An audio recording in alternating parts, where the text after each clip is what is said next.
Now let us discuss the concept of regular and irregular reflection.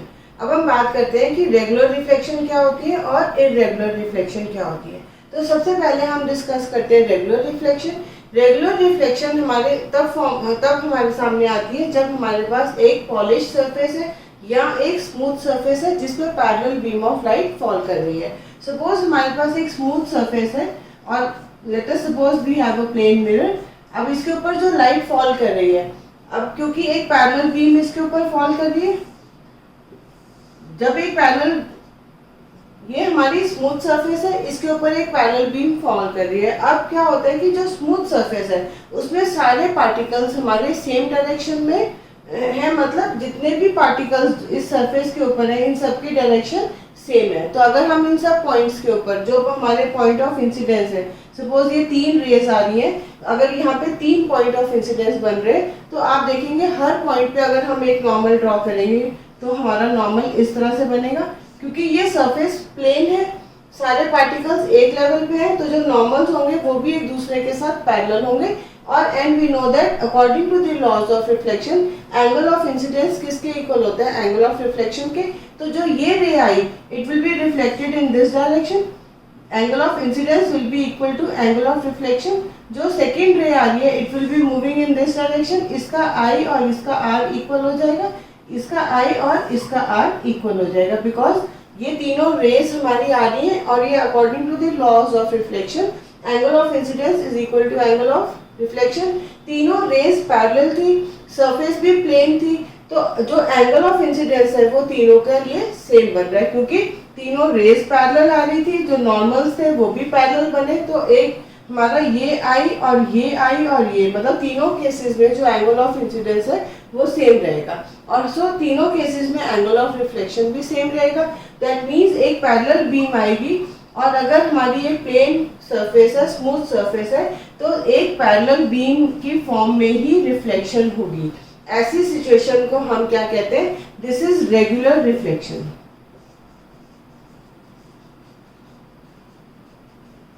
Regular reflection और regular reflection के case में क्योंकि हमारी एक वेल डिफाइंड ऑर्डर में हमारी रेज आ रही है तो हमारी एक क्लियर इमेज फॉर्म होगी, जो हमें इसमें इमेज नजर आएगी वो बिल्कुल क्लियर होगी।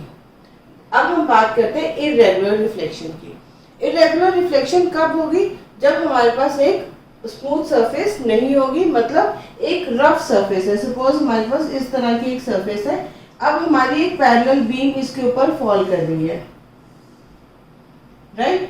अब जब ये बीम फॉल करेगी तो आप देख रहे हैं क्योंकि सरफेस रफ है तो तीनों पॉइंट्स में, एक पॉइंट हमारा सपोज इसको हम ए मान लेते हैं, इसको हम बी मान लेते हैं और इसको हम सी मान लेते हैं। तो अगर मैं ए बी और सी तीनों पॉइंट्स पे मैं इन पॉइंट्स को देखूंगी तो इनकी पोजीशन अलग अलग है। अब ऐसी सिचुएशन में अगर मैं इनके ऊपर नॉर्मल्स ड्रॉ करूंगी तो ये नॉर्मल हमारा मे बी 90 डिग्री इस तरफ जाएगा, इसका नॉर्मल मे बी इस तरफ जाए, इसका नॉर्मल मे बी इस तरफ जाए, मतलब एक ये भी हमारा नॉर्मल है। मतलब सपोज मैं इसको N1 मान लेती हूँ, इसको मैं N2 मानती हूँ, इसको मैं N3 मानती हूँ। So that means AN1 is a normal, BN2 is also a normal and CN3 is also a normal, मतलब ये तीनों परपेंडिकुलर्स हैं। बट क्योंकि सरफेस रफ थी तो A, B और C की पोजीशन अलग अलग थी। ऐसे केस में जो नॉर्मल्स हैं वो भी एक दूसरे के साथ पैरेलल नहीं बने हैं। और अब हमें पता है कि रिफ्लेक्शन के केस में क्या है कि जब अगर हम लॉस की बात करें तो एंगल ऑफ इंसिडेंस किसके इक्वल होता है, एंगल ऑफ रिफ्लेक्शन के। अब तीनों रेज के लिए एंगल ऑफ इंसिडेंस आई जो है वो अलग अलग आएगा। अगर इसको I1 बोलती हूँ, इसको I2 बोलती हूँ, इसको मैं I3 बोलती हूँ, तो तीनों I1, I2 एंड I3 ये तीनों क्या होंगे, डिफरेंट होंगे, क्योंकि नॉर्मल्स की जबकि रे हमारी पैरेलल थी, एंगल ऑफ तीनों सेम डायरेक्शन में आ रही थी रेज, लेकिन आगे आके क्योंकि नॉर्मल्स की डायरेक्शन अलग अलग है तो एंगल ऑफ इंसिडेंस तीनों केसेस में अलग हो जाएंगे। अब एंगल ऑफ इंसिडेंस अलग हो जाएंगे तो एंगल ऑफ रिफ्लेक्शंस भी डेफिनेटली अलग होंगे। ये I1 के इक्वल इसकी में भी ये इस डायरेक्शन में जाएगा, ये में भी इस डायरेक्शन में जाएगा, ये में भी इस डायरेक्शन में जाएगा। तो आप देख रहे हैं कि जो रे हमारी आई तो पैरेलल थी लेकिन रिफ्लेक्शन के बाद इसने डायरेक्शंस बदल ली हैं, एक दूसरे के साथ इनकी डायरेक्शन अलग हो गई, तो ये एक ऐसी बीम बन गई जो कि हमारी डिफ्यूज्ड बीम हो गई। पहले केस में आपने देखा जब रेगुलर रिफ्लेक्शन हो रही है, पैरेलल बीम इंसिडेंट हुई है, तो जो रिफ्लेक्शन के बाद बीम है वो भी पैरेलल है। But in case of irregular reflection जो बीम आई वो तो पैरेलल थी, मतलब इंसिडेंट बीम तो पैरेलल थी, लेकिन रिफ्लेक्शन के बाद वो एक डिफ्यूज्ड बीम बन गई, जस्ट बिकॉज कि जो हमारी बीम जब फॉल की तो पॉइंट ऑफ इंसिडेंस जो थे हमारे वो तीनों अलग अलग पोजीशन पे थे। अलग अलग पोजीशन पे होने से उनके नॉर्मल्स की डायरेक्शन भी बदल गई। एंड हमें पता है according to the laws of reflection angle of incidence is equal to angle of reflection. जब इन तीनों बीम्स के लिए एंगल ऑफ इंसिडेंस अलग अलग हो गए तो नेचुरली एंगल ऑफ रिफ्लेक्शंस भी अलग अलग हो जाएंगे। एंड सो तीनों रेज अपना अलग अलग रास्ते पे चल पड़ेंगी एंड मे बी एक दूसरे को कट भी कर सकती है। So they will form a diffused beam, but we can say that the irregular reflection also follows the laws of reflection.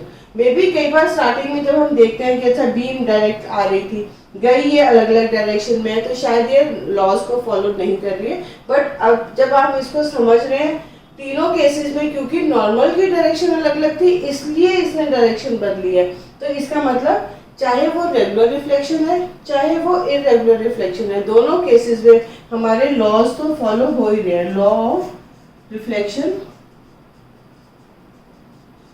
are followed